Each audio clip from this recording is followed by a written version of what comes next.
Hello, Namaste. Myself Ankita Shreya Prasad, and you are listening to along with our NCERT 11th and 12th audio video book presented by ART.SKILL.PASSION. Chapter 2, Electrostatic Potential and Capacitance. 2.1 Introduction. In Chapter 6 and 8, Class 11, the notation of potential energy was introduced. When an external force does work in taking a body from a point to another against a force like spring force or gravitational force, that work gets stored as potential energy of the body.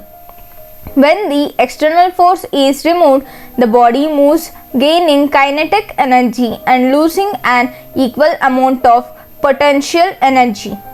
The sum of kinetic and potential energies is thus conserved. Forces of this kind are called conservation forces. Spring force and gravitational force are examples of conservative forces. Coulomb force between two stationary charges is also a conservative force. This is not surprising since both have inverse square dependence on distance and differ mainly in the proportionality constant. The masses in the gravitational law are replaced by charges in Coulomb's law.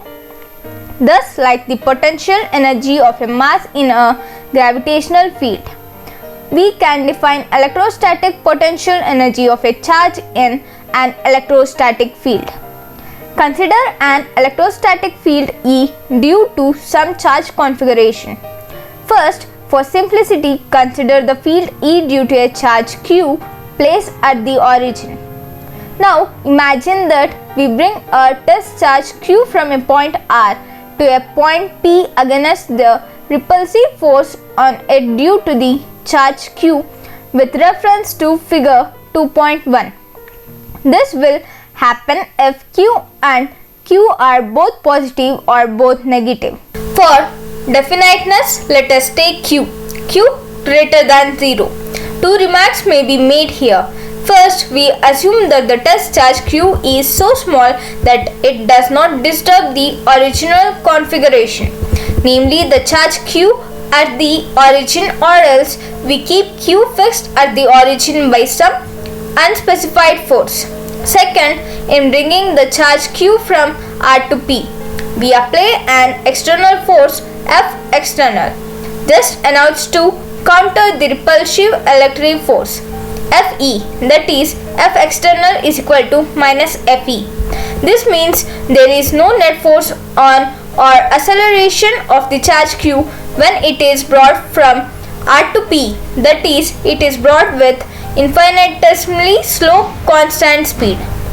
In this situation, work done by the external force is the negative of the work done by the electric force and gets fully stored in the form of potential energy of the charge Q. If the external force is removed on reaching P, the electric force will take the charge away from Q. The stored energy, potential energy at P, is used to provide kinetic energy to the charge Q in such a way that the sum of kinetic and potential energies is conserved. Thus, work done by external force in moving a charge Q from R to P is WRP is equal to integral of F external into dr is equal to minus integral of Fe into dr. This work done is against electrostatic repulsive force and gets stored as potential energy.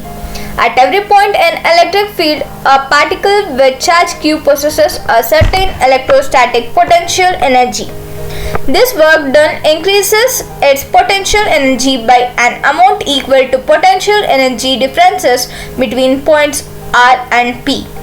Thus, potential energy differences delta U is equal to UP minus UR is equal to WRP. Note here that this displacement is in an opposite sense to the electric force and hence work done by electric field is negative, that is minus WRP. Therefore, we can define electric potential energy difference between 2 points as the work required to be done by an external force in moving 2 points. As the work required to be done by an external force in moving without accelerating. Charge Q from one point to another for electric field of any arbitrary charge configuration. Two important comments may be made at this stage. First one, the right side of equation 2.2 depends only on the initial and final position of the charge. It means that the work done by an electrostatic field in moving a charge from one point to another depends only on the initial and final points and is independent of the path taken to go from one point to the other. This is the fundamental characteristic of a conservation force. The concept of the potential energy would not be meaningful if the work depends on the path. The path independence of work done by an electrostatic field can be provided using Coulomb's law. We omit this proof here. Second, equation 2.2 defines potential energy difference in terms of physically meaningful quantity work. Clearly, potential energy is so defined in undetermined to within an additive constant. What this means is that the actual value of potential energy is not physically significant. It is only the difference of potential energy that is significant. We can always add an arbitrary constant alpha to potential energy at every point. Since this will not change the potential energy difference, UP plus alpha minus UR plus alpha is equal to UP minus UR. Put it differently, there is a freedom in choosing the point where potential energy is zero. A convenient choice is to have electrostatic potential energy zero at infinity. With this choice, if we take the point R at infinity, we get from equation 2.2. W infinity P is equal to UP minus U infinity is equal to UP. Since the point P is arbitrary, equation 2.3 provides us with a definition of potential energy of a charge Q at any point. Potential energy of charge Q at any point in the presence of field due to any charge configuration is the work done by the external force, equal and opposite to the electric force in bringing the charge Q from infinity to that point. 2.2 Electrostatic potential. Consider any general static charge configuration. We define potential energy of a test charge Q in terms of the work done on the charge Q. The work is obviously proportional to Q since the force at any point is QE, where E is the electric field at the point due to the given charge configuration. It is therefore convenient to divide the work by the amount of charge Q, so that the resulting quantity is independent of Q. In other words, work done per unit test charge is characteristic of the electric field associated with the charge configuration. This leads to the idea of electrostatic potential V due to a given charge configuration.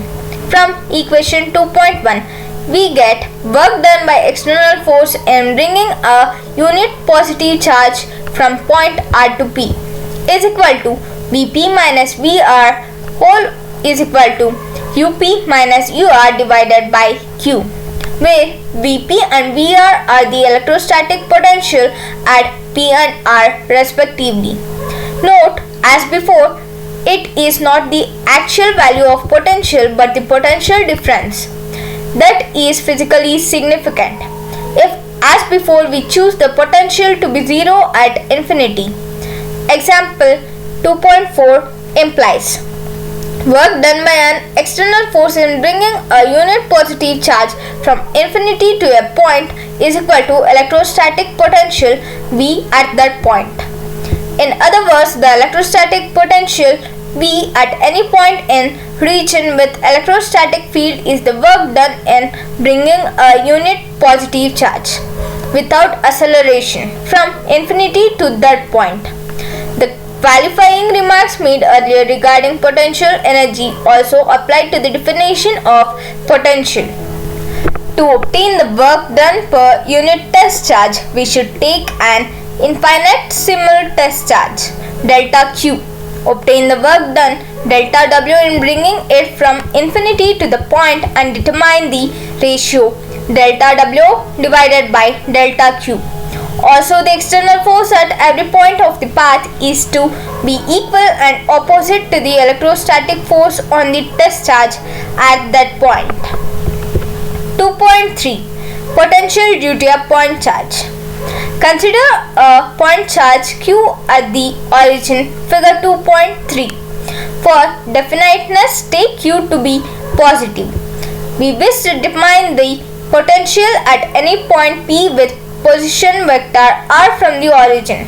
From that, we must calculate the work done in bringing a unit positive test charge from infinity to the point P. For Q greater than 0, the work done against the repulsive force on the test charge is positive. Since work done is the independent of the path, we choose a convenient path along the radial direction from infinity to the point P. At some intermediate point P on the path, the electrostatic force on a unit positive charge is Q into 1 divided by 4 pi epsilon naught R dash to R cap dash, where R cap dash is the unit vector along OP dash. Work done against this force from R dash to R dash plus delta R dash is delta W is equal to minus Q divided by 4 pi epsilon naught R dash squared delta R dash. The negative sign appears because for delta R dash lesser than 0, delta W is positive. Total work done W by the external force is obtained by integrating equation 2.6 from R dash is equal to infinity to R dash is equal to R. W is equal to minus integral of Q divided by 4 pi epsilon naught R dash square dr dash is equal to Q is equal to divided by 4 pi epsilon naught R dash is equal to Q divided by 4 pi epsilon naught R. This by definition is the potential at P due to the charge Q. V into R is equal to Q divided by 4 pi epsilon naught. Equation 2.8 is true for any sign of the charge Q through we consider Q greater than 0 in its derivation for Q lesser than 0, V lesser than 0, that the work done by the external force per unit positive test charge in bringing it from the infinity to the point is negative. This is equivalent to saying that work done by the electrostatic force in bringing the unity positive charge from infinity to the point P is positive. This is as it should be, since for Q lesser than 0, the force on unit positive test charge is attractive, so that the electrostatic force and the displacement from infinity to P are in the same direction. Finally, we note that equation 2.8 is consistent with the choice that potential at infinity be 0. Figure 2.4 show how the electrostatic potential alpha 1 divided by R square varies with R. 2.4 Potential due to an electric dipole. As we learnt in the last chapter, an electric dipole consists of two charges, Q and Q minus, separated by a small distance to A. Its total charge is 0. It is characterized by a dipole moment vector P whose magnitude is Q into 2A and which points in the direction from minus Q to Q. Figure 2.5. We also saw that the electric field of a dipole at a point with positive vector R depends not just on the magnitude R but also on the angle between R and P. Further, the electric field falls off at large distance, not as 1 divided by R square, typical of field due to a single charge, but 1 divided by R cube. We now determine the electric potential due to a dipole and contrast it with the potential due to a single charge. As before, we take the origin at the center of the dipole. Now we know that the electric field obeys the superposition principle. Since potential is related to the work done by the field, electrostatic potential also follows the superposition principle. Thus, the potential due to the dipole is the sum of potential due to the charge Q and minus Q. V is equal to 1 divided by 4 pi epsilon naught Q divided by R1 minus Q divided by R2, where R1 and R2 are the distances of the point P from Q and minus Q respectively. Now by geometry, R1 square is equal to R square plus A square minus 2AR cos theta. R2 square is equal to R square plus A square plus 2AR cos theta. We take R much greater than A, R greater than A, and retains terms only up to the first order in A divided by R. R1 square is equal to R square into 1 minus 2A cos theta divided by R plus A square plus R square is equal to R square into 1 minus 2A cos theta divided by R. Similarly, R2 square is equal to R square into 1 plus 2A cos theta divided by R. Using the binomial theorem and retaining terms up to the first order in A divided by R, we obtain 1 divided by R1 is equal to 1 by R into 1 minus 2A cos theta divided by R whole to the power minus 1 by 2 is equal to 1 by R into 1 plus A divided by R cos theta. 1 divided by R2 is equal to 1 by R into 1 plus 2A cos theta divided by R into the power of minus 1 divided by 2 is equal to 1 by R into 1 minus A divided by R cos theta. Using equation 2.9 and 2.13 and point P is equal to 2QA, we get V is equal to Q divided by 4 pi epsilon naught into 2A cos theta divided by R square is equal to P cos theta divided by 4 pi epsilon naught R square. Now P cos theta is equal to P dot R cap, where R cap is the unit vector along the positive vector OP. The electric potential of a dipole is then given by V is equal to 1 divided by 4 pi epsilon naught P into R cap divided by R square. R greater than A, equation 2.15 is as indicated approximately truly only for distances large compared to the size of the dipole, so that higher order terms in A divided by R are negligible. For a point dipole P at the origin, equation 2.15 is however exact. From equation 2.15, potential on the dipole axis theta is equal to 0 or pi is given by V is equal to plus or minus 1 divided by 4 pi epsilon naught P divided by R square. Positive sign for theta is equal to 0, negative sign for theta is equal to pi. The potential in the equatorial plane theta is equal to pi by 2 is 0.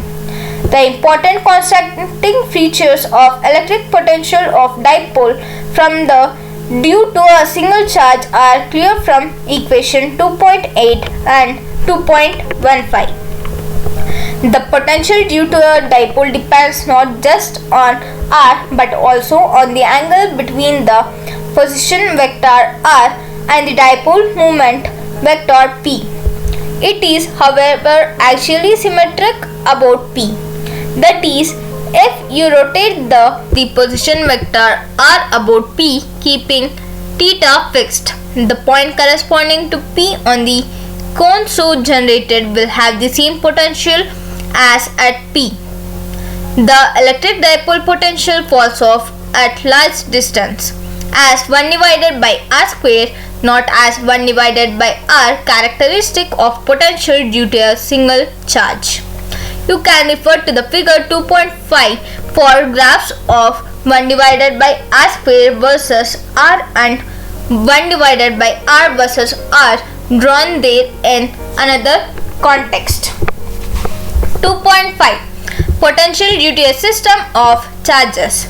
Consider a system of charges q1, q2 and so on qn with position vector r1, r2 so on rn relative to some origin. Figure 2.6. The potential V1 at P due to the charge Q1 is V1 is equal to 1 divided by 4 pi epsilon naught Q1 divided by R1P, where R1P is the distance between Q1 and P. Similarly, the potential V2 at point P due to Q2 and V3 due to Q3 are given by V2 is equal to 1 divided by 4 pi epsilon naught Q2 divided by R2P.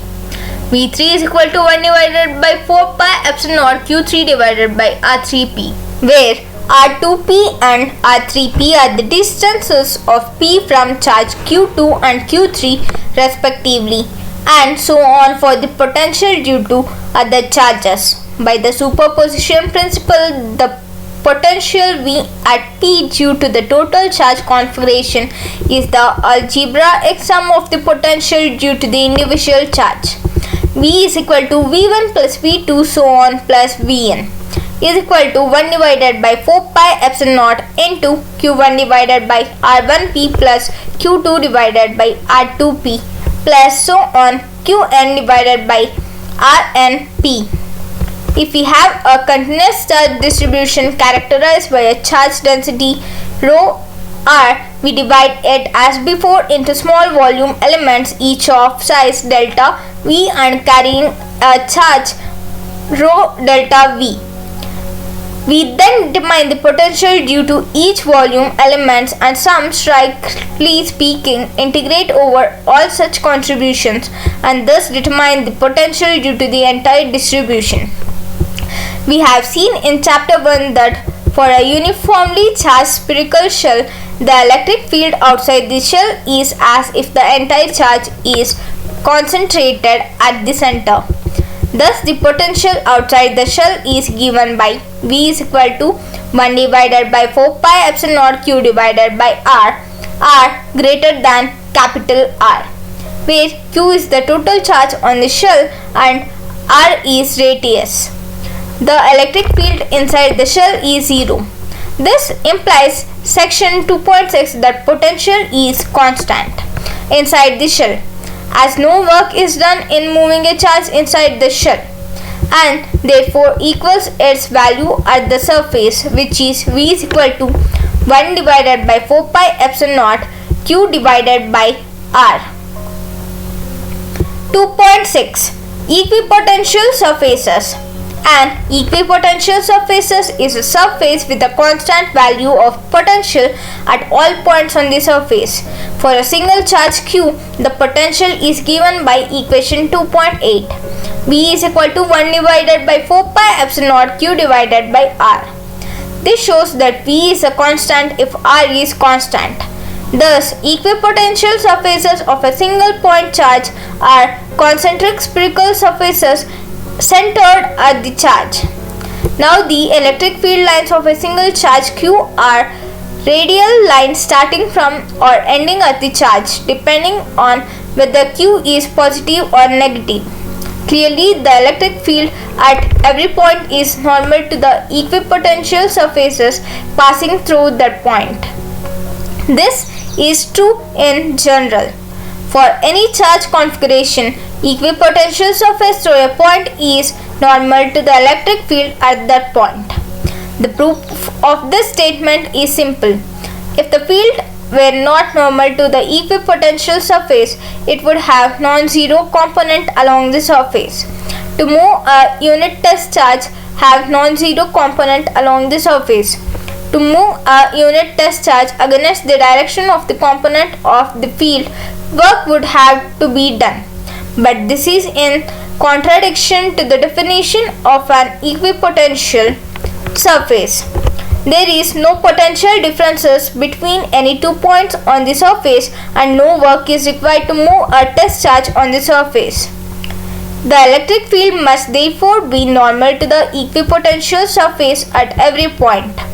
Equipotential surface offers an alternative visual picture in addition to the picture of electric field lines around a charge configuration.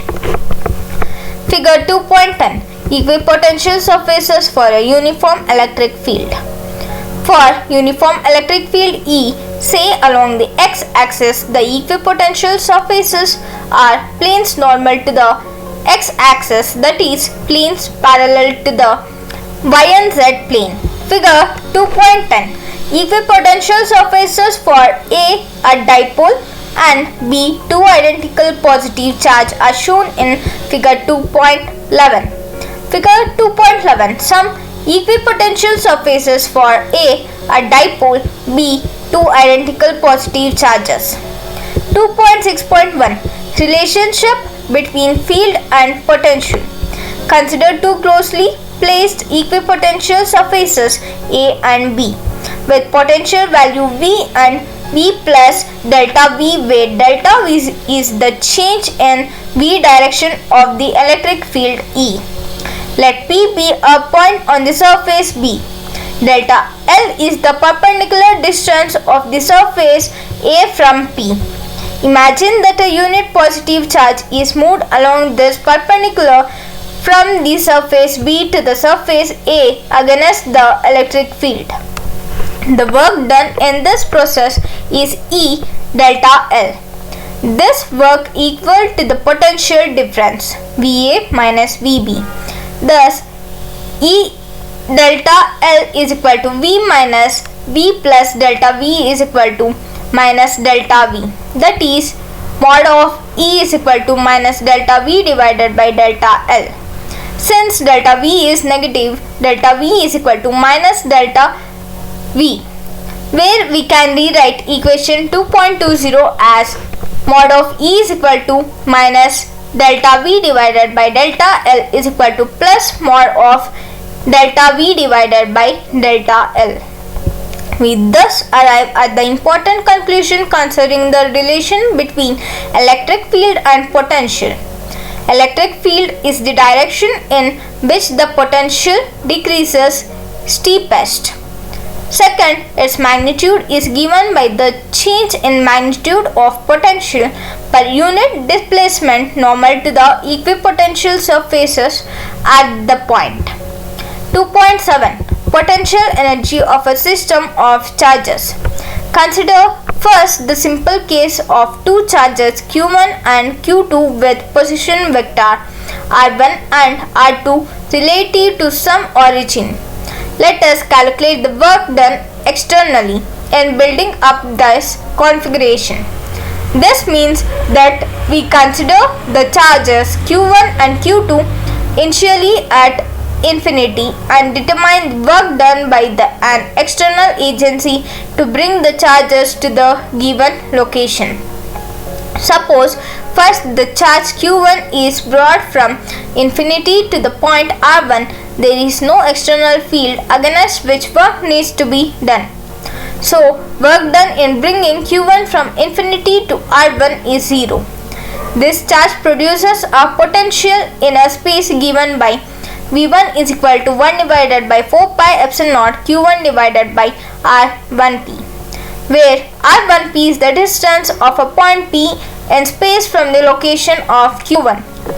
From the definition of potential work done in bringing charge Q2 from infinity to the point R2 is Q2 times the potential at R2 due to Q1.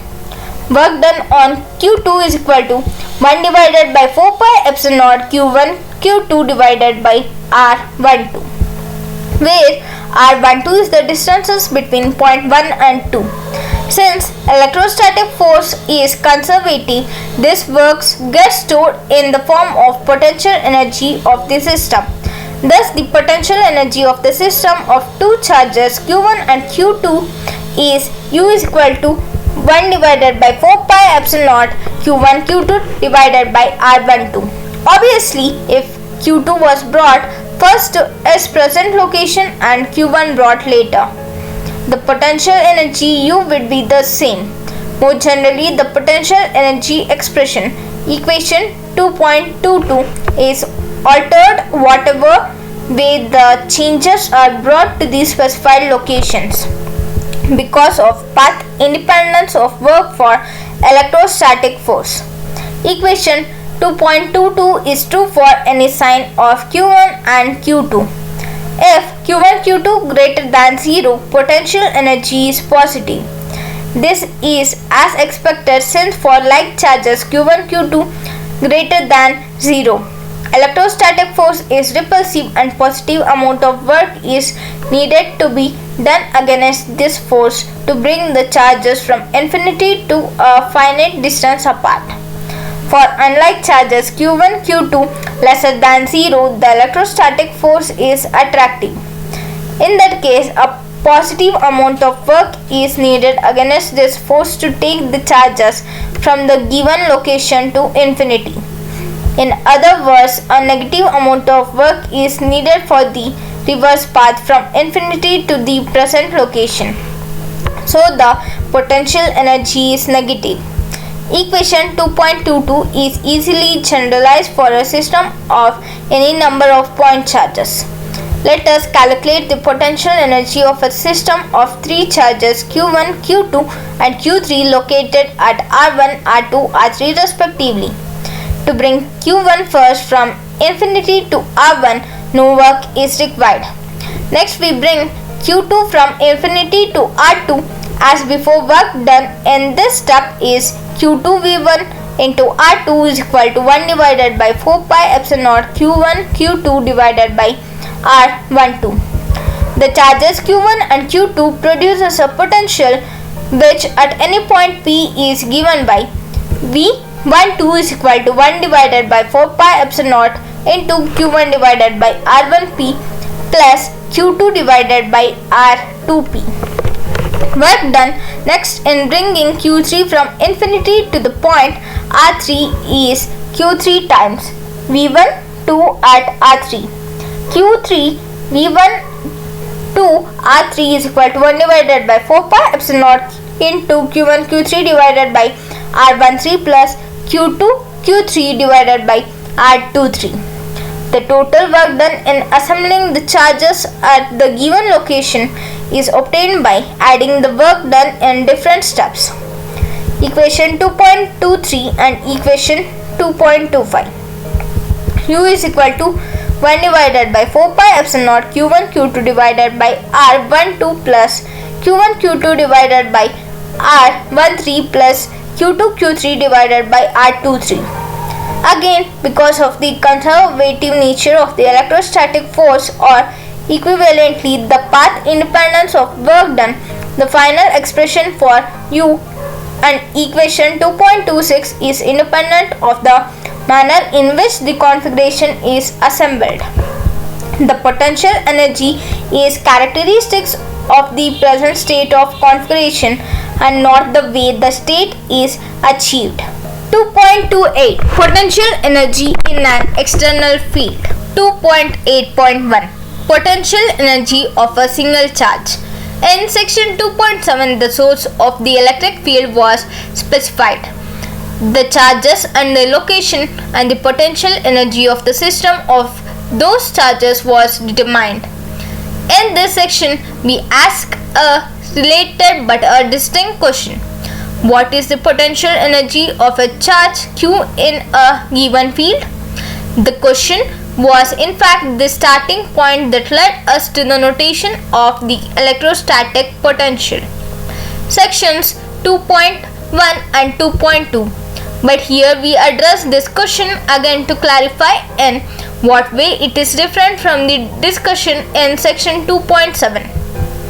The main difference is that we are now concerned with the potential energy of a charge or charges in an external field.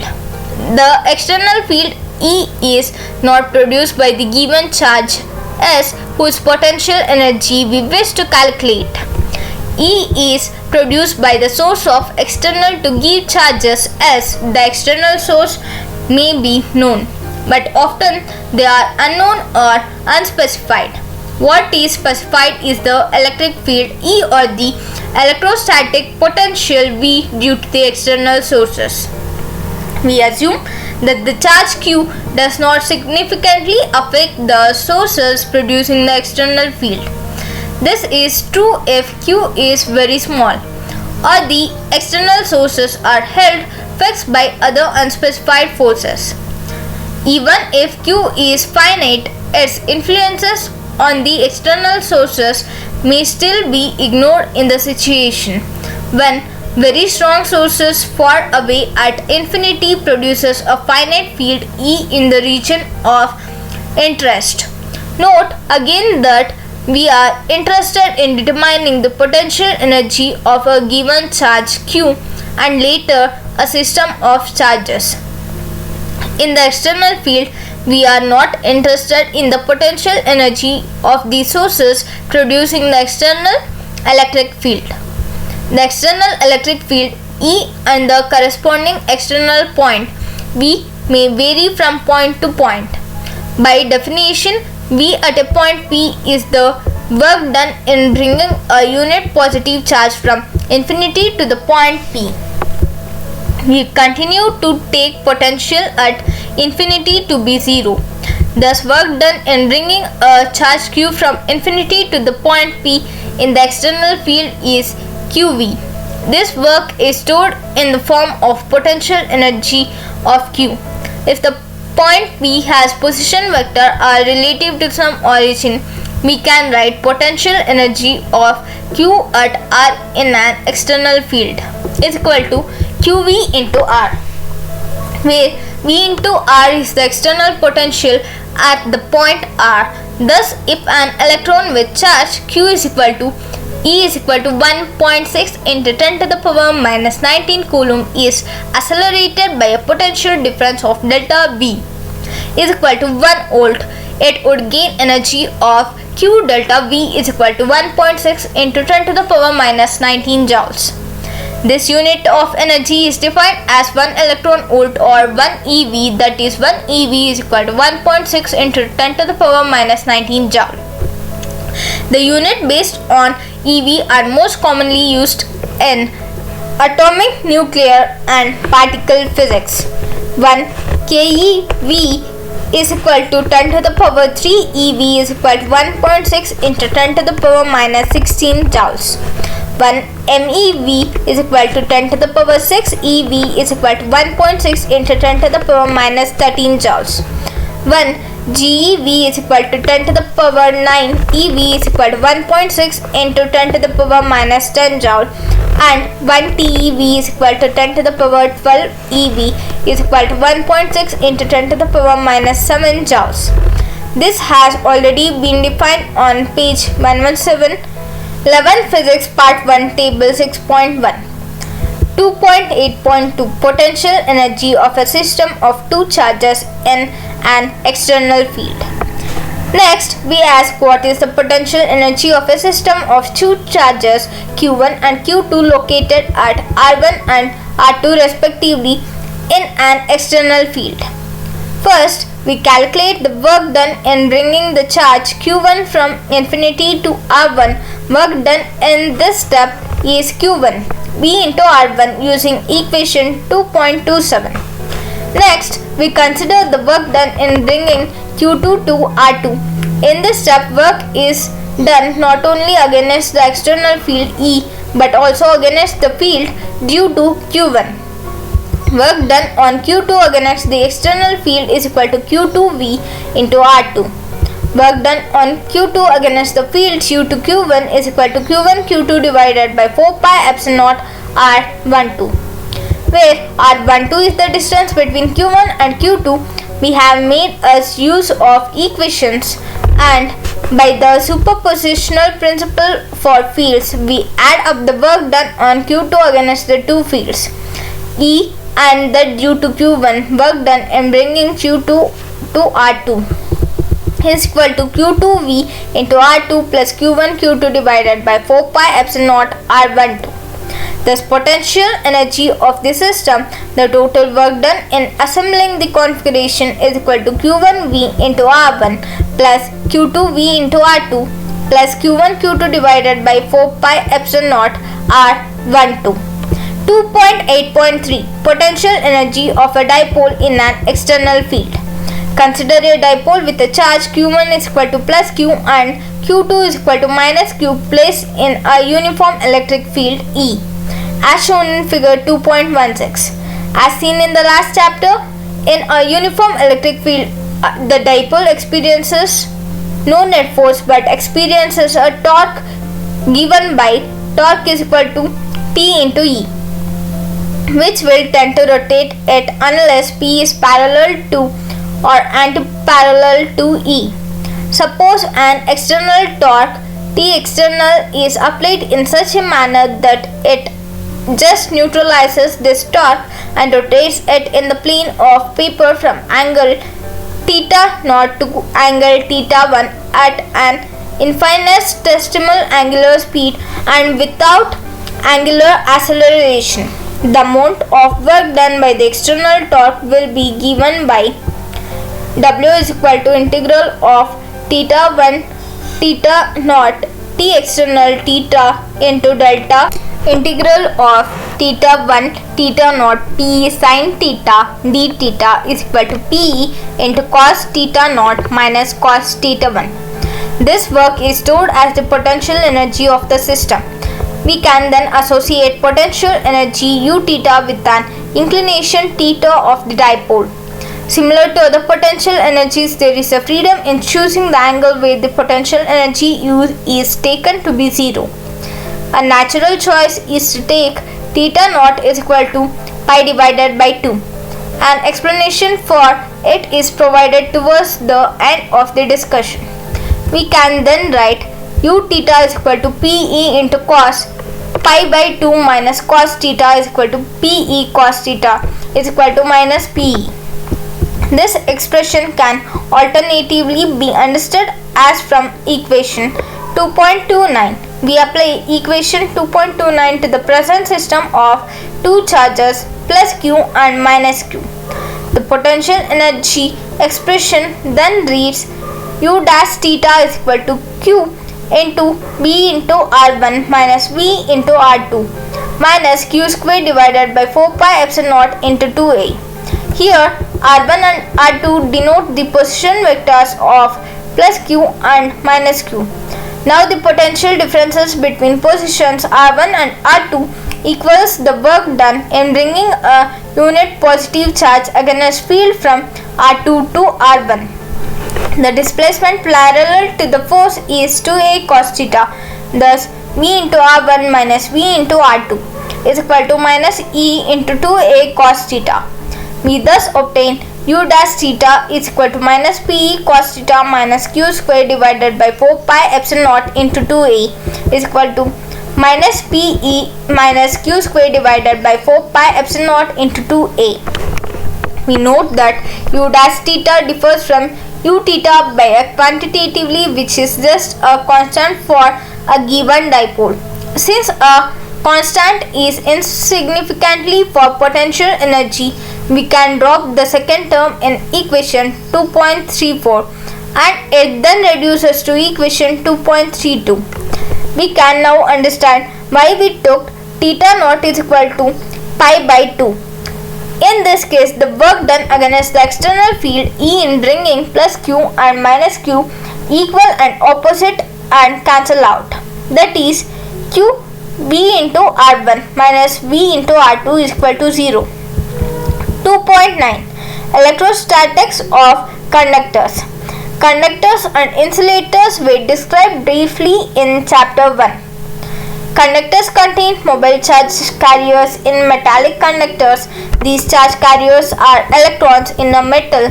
The outer valence electrons part away from their odd terms and free to move.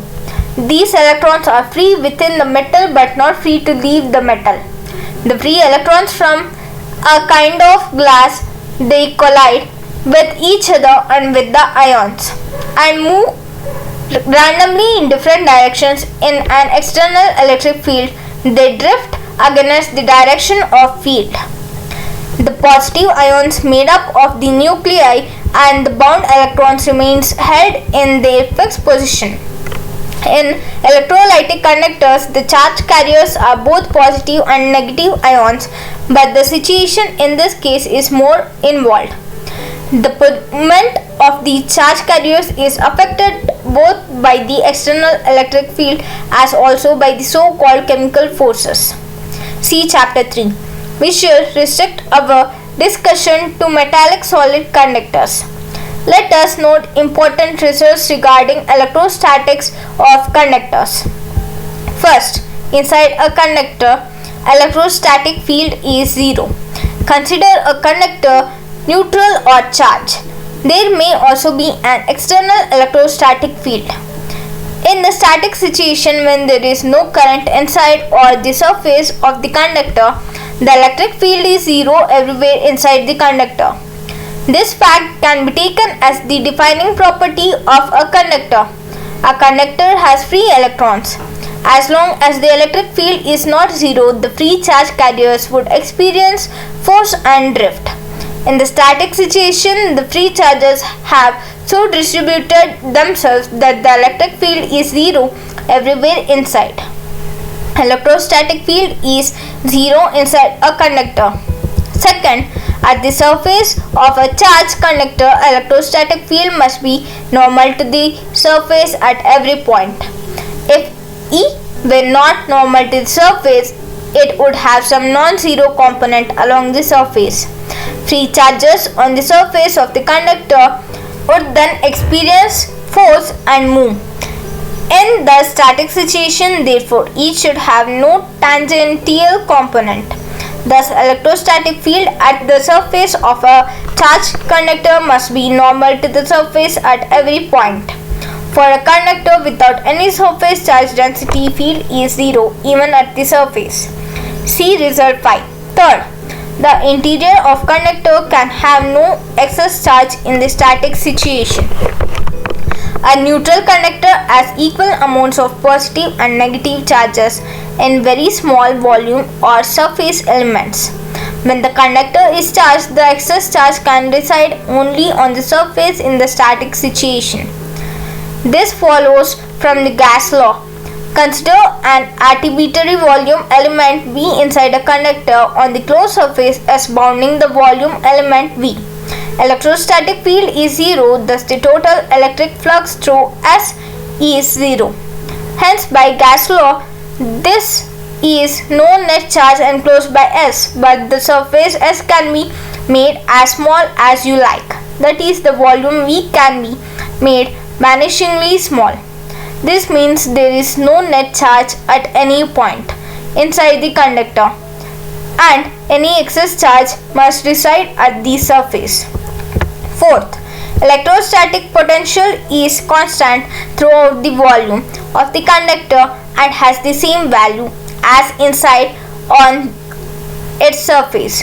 This follows from the result 1 and 2 above, since E is equal to 0 inside the conductor and has no tangential component on the surface. No work is done in moving a small test charge within the conductor and on its surface.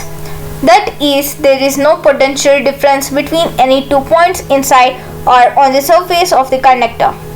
Hence the result, if the conductor is charged, electric field normal to the surface exists. This means potential will be different for the surface and a point just outside the surface.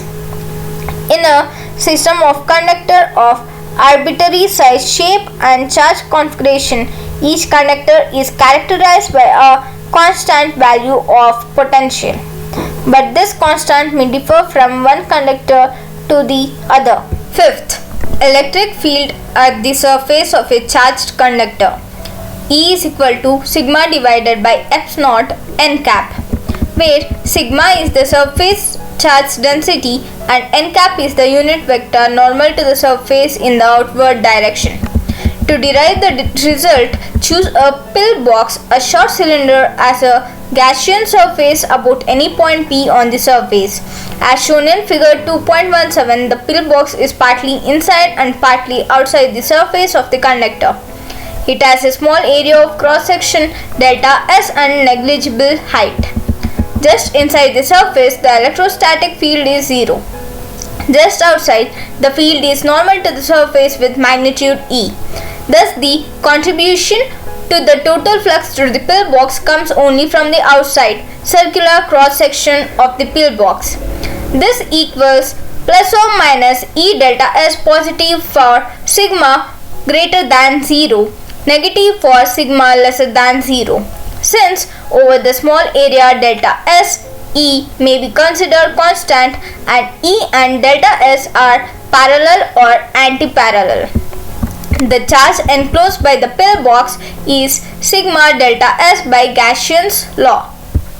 E delta S is equal to sigma delta S divided by epsilon naught. E is equal to mod sigma divided by epsilon naught. Including the fact that electric field is normal to the surface, we get the vector relation equation 2.35, which is true for both signs of sigma. For sigma greater than 0, electric field is normal to the surface outward. For sigma lesser than 0, electric field is normal to the surface inward. Sixth, electrostatic shielding.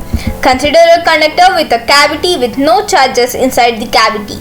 A remarkable result in that the electric field inside the cavity is 0, whatever be the size and shape of the cavity and whatever be the change on the conductor and the external field in which it might be placed. When I have proved a simple case of this result already, the electric field inside a charged spherical shell is 0. The proof of the result of the shell makes us use of the spherical symmetry of the shell. See Chapter 1. But the vanishing of the electric field in the charge-free cavity of a conductor is as mentioned above. A very general result, a related result is that even if the conductor is charged, all charges are induced on a neutral conductor by an external field. All charges reside only on the outer surface of a conductor with cavity. The proofs of the result noticed in figure 2.18 are omitted here, but we notice their important implication.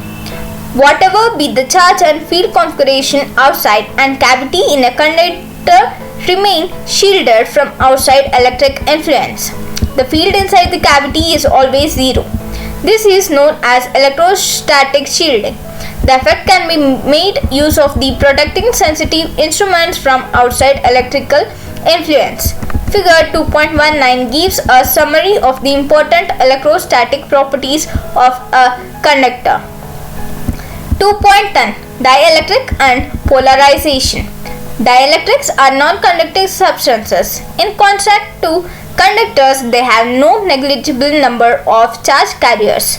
Recall from section 2.9 what happens when a conductor is placed in an external electric field.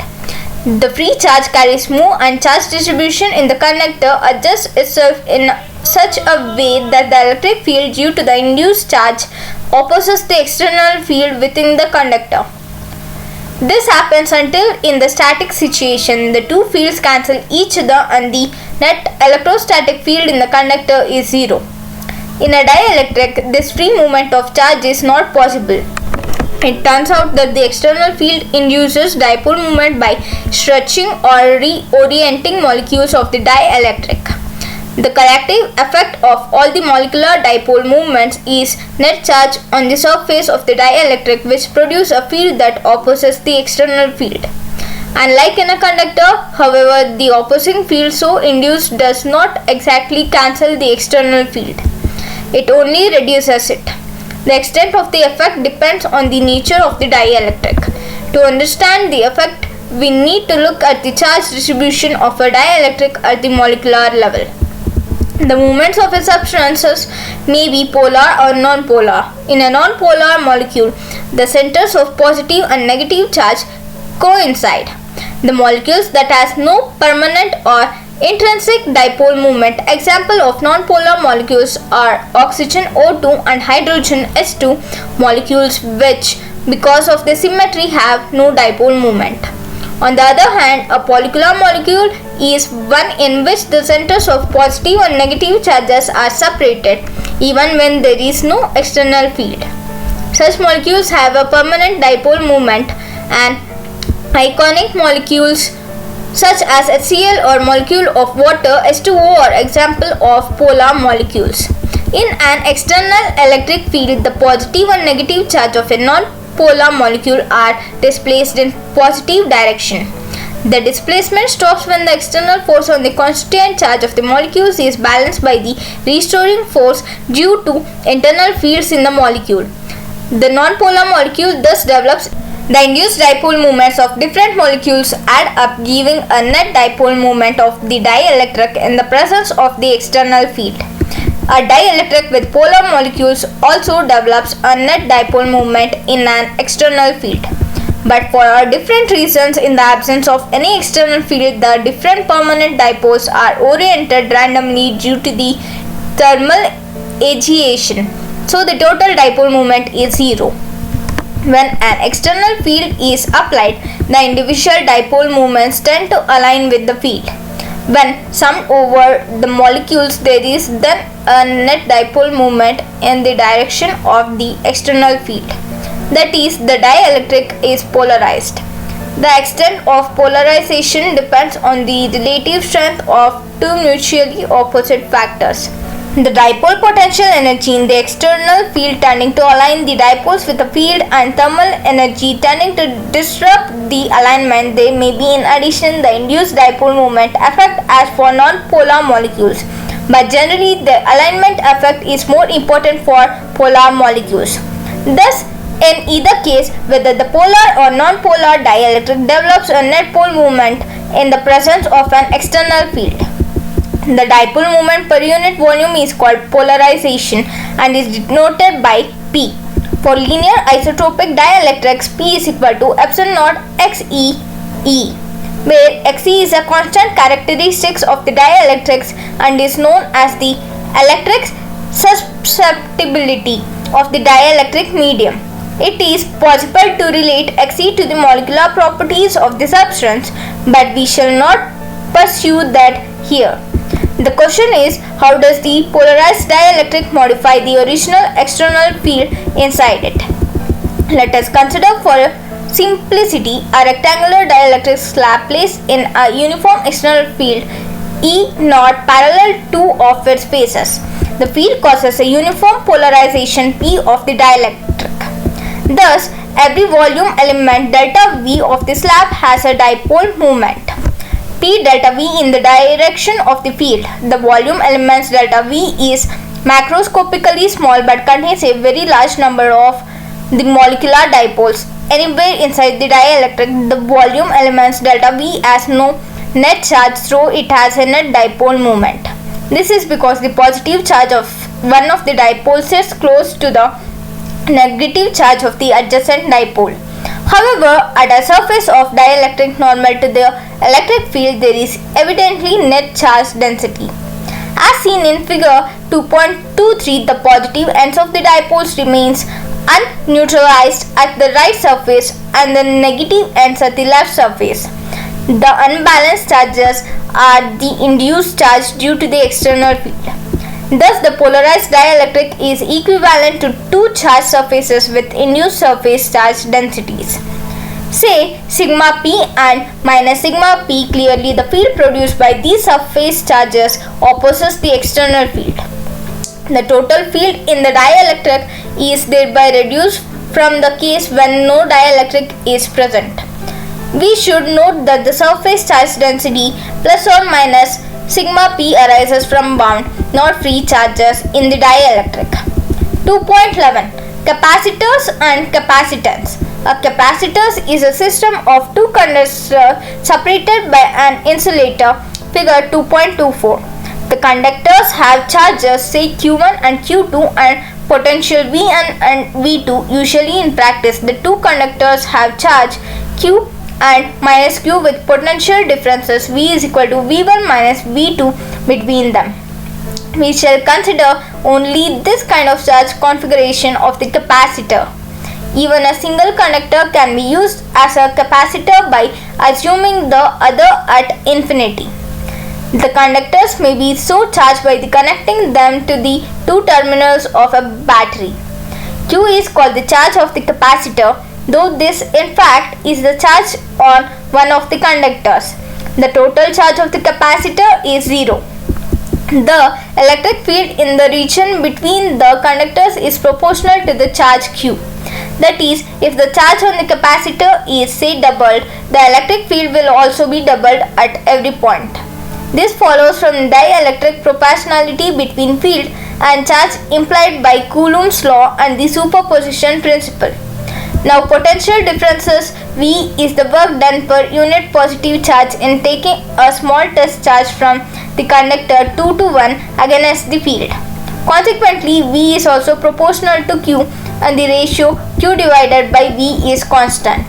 C is equal to QV. The constant C is called the capacitance of the capacitor. C is independent of Q or V as stated above. The capacitance C depends only on the geometrical configurations, shape, size, separation of the system of two conductors. As we shall see later, it also depends on the nature of the insulator dielectric separating the two conductors. The SI unit of the capacitance is 1 Faraday is equal to 1 Coulomb volt to the power minus 1, or 1 F is equal to 1 CV minus 1. A capacitor with fixed capacitance is symbolically shown as the symbol, while the one with the variable capacitance is shown as in the figure. Equation 2.38 shows that for large C, V is small for a given Q. This means a capacitor with charge capacitance can hold large amount of charge Q at relatively small V. This is practical importance. High potential differences implies a strong electric field around the conductors. A strong electric field can ionize the surrounding air and accelerate the charges so produced to the oppositely charged plates, thereby neutralizing the charge on the capacitor plates at least partly. In other words, the charge of the capacitor leaks away due to the reduction in insulating power of the intervening medium. The maximum electric field that a dielectric medium can withstand without breakdown of its insulating property is called its dielectric strength. For air, it is about 3 into 10 to the power 6 volt-meter. For a separation between conductors of the order 1 centimeter or so, this field corresponds to a potential difference of 3 into 10 to the power V between the conductors. Thus, for a capacitor to store a large amount of charge without leaking, its capacitance should be high enough so that the potential difference and hence the electric field do not exceed the breakdown limits. Put differently, there is a limit to the amount of charge that can be stored on a given capacitor without significant leaking. In practice, a Faraday is very big unit. The most common units are submultiples. 1 microfarad is equal to 10 to the power minus 6 Faraday, and 1 NF is equal to 10 to the power minus 9 F, 1 PF is equal to 10 to the power minus 12 Faraday, etc. Besides its use in storing charges, a capacitor is a key element of most AC circuit with important functions as described in Chapter 7. 2.12 The parallel plate capacitor. A parallel plate capacitor consists of two large plane parallel connecting plates separated by a small distance. Figure 2.25. We first take the intervening medium between the plates to be vacuum. The effect of dielectric medium between the plates is discussed in the next section. Let A be the area of each plate and D the separation between them. The two plates having charges Q and minus Q, since D is much smaller than the linear dimensions of the plates. D squared lesser than A, we can use the result on electric field by an infinite plane sheet of uniform surface charge density. Section 1.15 Plate 1 has surface charge density sigma is equal to Q divided by A, and plate 2 has a surface charge density minus sigma. Using equation 1.33, the electric field in different region is outer region 1, region above the plate 1, E is equal to sigma divided by 2 epsilon naught minus sigma divided by 2 epsilon naught is equal to 0. The outer region 2, region below the plate 2, is equal to sigma by 2 epsilon naught minus sigma divided by 2 epsilon naught is equal to 0. The inner region between the plates 1 and 2, the electric field due to the two charged plates add up, giving E is equal to sigma divided by 2 epsilon naught plus sigma divided by 2 epsilon naught is equal to sigma is equal divided by epsilon naught is equal to Q divided by epsilon naught A. The direction of electric field is from the positive to the negative plates, thus the electric field is localized between the two plates and is uniform throughout. For plates with finite area, this will not be true near the outer boundaries of the plates. The field lines between the outward or the edge, an effect called fringing of the field by the same token, sigma will not be strictly uniform on the entire place. E and sigma are related by equation 2.35. However, d squared lesser than a, these effects can be ignored in the region sufficiently from the edges, and the field there is given by equation 2.41. Now for uniform electric field, potential difference is simply the electric field times the distances between the plates, that is V is equal to ED is equal to 1 divided by epsilon naught QD divided by A. The capacitance of C of the parallel plate capacitor is then C is equal to Q divided by V is equal to epsilon naught A divided by D, which as expected depends only on the geometry of the system. For typically values A is equal to 1 meter square, D is equal to mm, we get C is equal to 8.85 into 10 to the power minus 1 2 C square n to the power minus 1 m to the power minus 2 into 1 meter square divided by 10 to the power minus 3 meter is equal to 8.85 into 10 to the power minus 9 F. You can check that if 1 C is equal to 1 C V minus 1 is equal to 1 C Newton Coulomb minus 1 meter whole to the power minus 1 is equal to 1 C square n to the power minus 1 m to the power minus 1. This shows that 1 F is too big a unit in practice, as remarked earlier. Another way of seeing the bigness of 1 F is to calculate the area of the plates needed to have the C is equal to 1 F for separation of say 1 centimeter. A is equal to CD divided by epsilon naught is equal to 1 F into 10 to the power minus 2 meter divided by 8.85 into 10 to the power minus 12 C square n to the power minus 1 meter to the power minus 2 is equal to 10 power 9 meter square, which is a plate about 30 km in length and breadth. 2.13 Effect of dielectric on capacitance. With the understanding of the behavior of dielectric in an external field developed in section 2.10, let us see how the capacitance of a parallel plate capacitor is modified when a dielectric is present. As before, we have two large plates, each of area A separated by a distance d. The charge on the plate is plus minus Q corresponding to the charge density plus or minus sigma, with sigma is equal to Q divided by A, where there is a vacuum between the plates. E naught is equal to sigma by epsilon naught, and the potential difference V naught is equal to E naught D. The capacitance E naught in this case is equal to C naught is equal to Q divided by V naught is equal to epsilon naught A divided by D. Consider next a dielectric inserted between the plates fully occupying the intervening region. The dielectric is polarized by the field, and as explained in section 2.10, the effect is equivalent to two charge sheets at the surface of the dielectric normal to the field with surface charge density sigma p and minus sigma p. The electric field in the dielectric then corresponds to the case when the net surface charge density on the plates is plus or minus sigma p, that is E is equal to sigma minus sigma p divided by epsilon naught, so that the potential difference across the plates is V is equal to ED is equal to sigma minus sigma p divided by epsilon naught D. For linear dielectrics, we expect sigma p to be proportional to E naught, that is to sigma, thus sigma minus sigma p is proportional to the sigma, and we can write sigma minus sigma p is equal to sigma divided by k, where k is a constant characteristics of the dielectric. Clearly k greater than 1, we then have V is equal to sigma d divided by epsilon naught k is equal to qd divided by a epsilon naught k.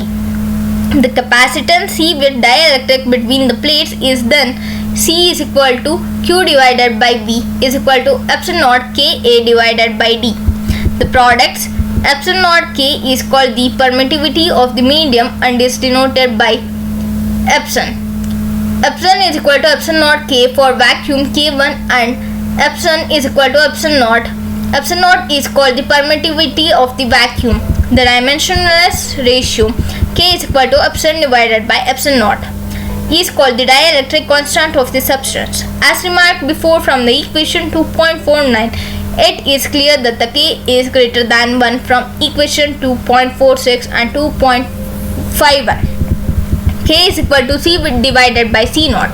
Thus, the dielectric constant of a substance is a factor lesser than 1 by which the capacitance increases from its vacuum value when the dielectric is inserted fully between the plates of a capacitor. Through we arrived at equation 2.54 for the case of a parallel plate capacitor. It holds good for any type of capacitors and can in fact be viewed in general as definition of the dielectric constant of the substance.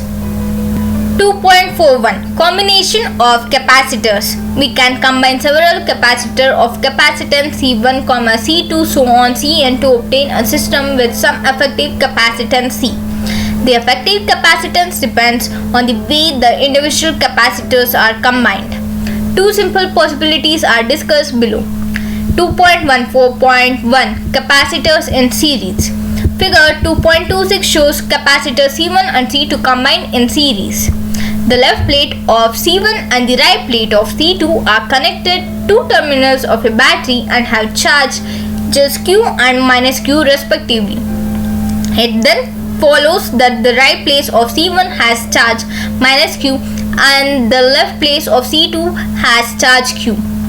If this was not so, the net charge on each capacitor would not be zero.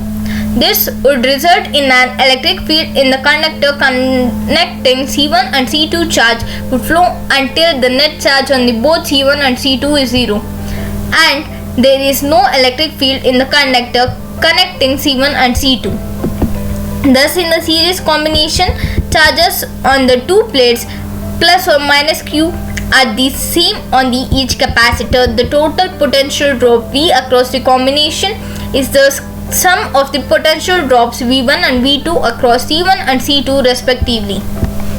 V is equal to V1 plus V2 is equal to Q divided by C1 plus Q divided by C2. That is, V divided by Q is equal to 1 by C1 plus 1 by C2. Now we can regard the combination as an effective capacitor with charge Q and potential difference V. The effective capacitance of the combination is C is equal to Q divided by V.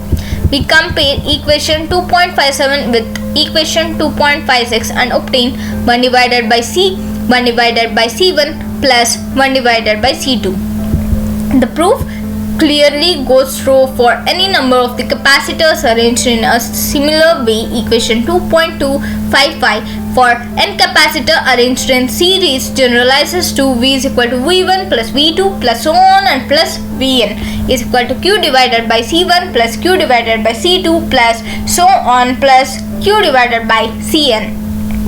Following the same steps as for the case of two capacitors, we get the general formula of effective capacitance of a series combination of n capacitors. C divided by 1 by C is equal to 1 by C1 plus 1 by C2 plus 1 by C3 plus so on and 1 by Cn. 2.14.2 Capacitors in parallel.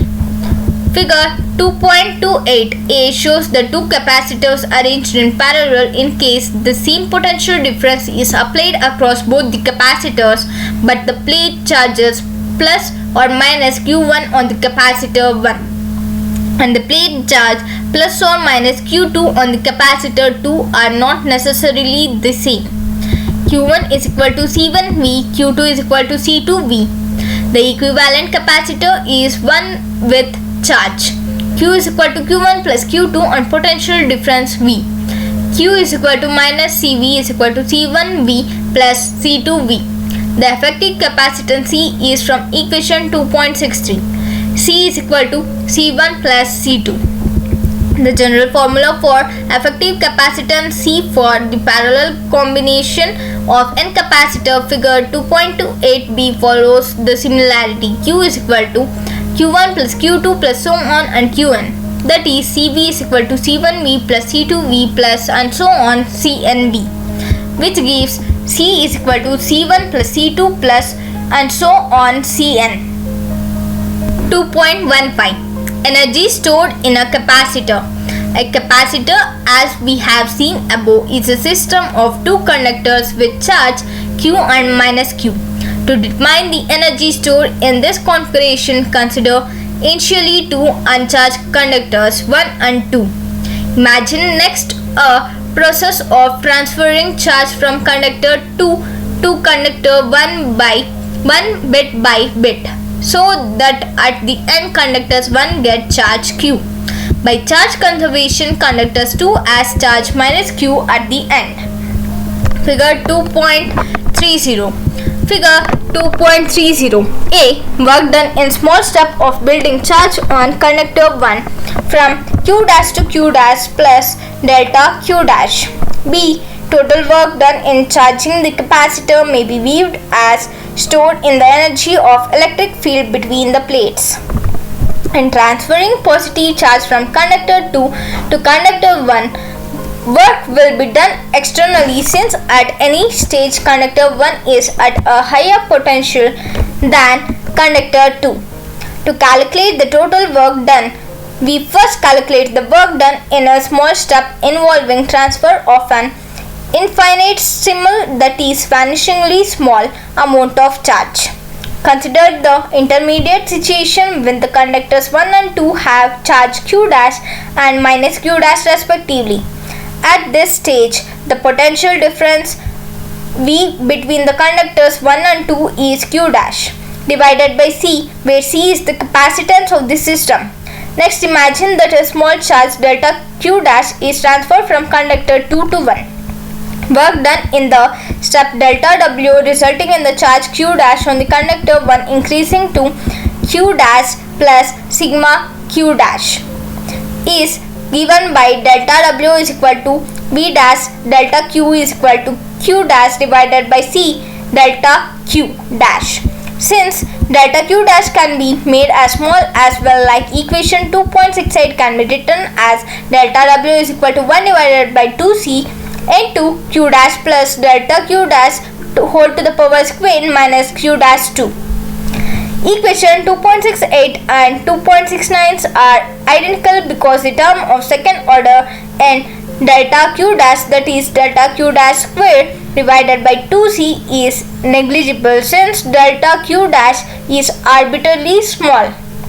The total work done W is the sum of the small work delta W over the every large number of steps involved in building charge Q dash from 0 to Q. W is equal to sigma delta W sum over all steps is equal to sigma sum over all steps 1 divided by 2C Q dash plus delta Q dash whole square minus Q dash square is equal to 1 2C into delta Q dash square minus 0 plus 2 delta Q dash whole square minus delta Q dash square plus 3 delta Q dash square minus 2 delta Q dash whole square plus and so on Q square minus Q minus delta Q dash whole to the power square is equal to 1 2C into Q square minus 0 is equal to Q square divided by 2C.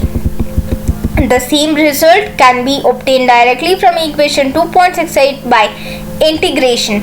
W is equal to integral of Q dash divided by C delta Q is equal to 1 divided by C Q dash whole square divided by 2 is equal to Q square divided by 2C. This is not surprising since the integration is nothing but summation of a large number of small terms. We can write the final result equation 2.72 in different ways. W is equal to Q square divided by 2C is equal to 1 divided by 2 CV square is equal to 1 divided by 2 QV. Since electrostatic force is conservative, this work is stored in the form of potential energy of the system. For the same reason, the final result of the potential energy equation 2.73 is independent of the manner in which the charge configuration of the capacitor is built up. When the capacitor discharges, this stored up energy is released. It is possible to view the potential energy of the capacitor as stored in the electric field between the plates. To see this, consider for simplicity a parallel plate capacitor of area A of each plate and separation D between the plates. Energy stored in the capacitor is equal to 1 divided by 2 Q square divided by C is equal to A sigma whole square divided by 2 into D divided by epsilon naught A. The surface charge density sigma is related to the electric field E between the plates. E is equal to sigma divided by epsilon naught. From equation 2.74 and 2.75 we get energy stored in the capacitor. U is equal to 1 divided by 2 epsilon naught E square into AD. Note that AD is the volume of the region between the plates where the electric field alone exists. If we define energy density as energy stored per unit volume of space, equation 2.76 shows that energy density of electric field. U is equal to 1 divided by 2 epsilon naught E square.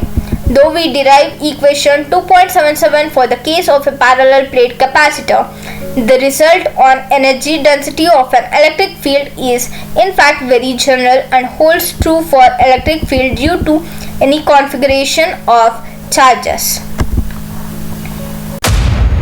Thank you for being till the end. I hope this has helped you. If so, give thumbs up, like, share, comment, save, download and subscribe. You can support us by following in other platforms. That link is in the description. Well, thank you. See you later. Maybe never.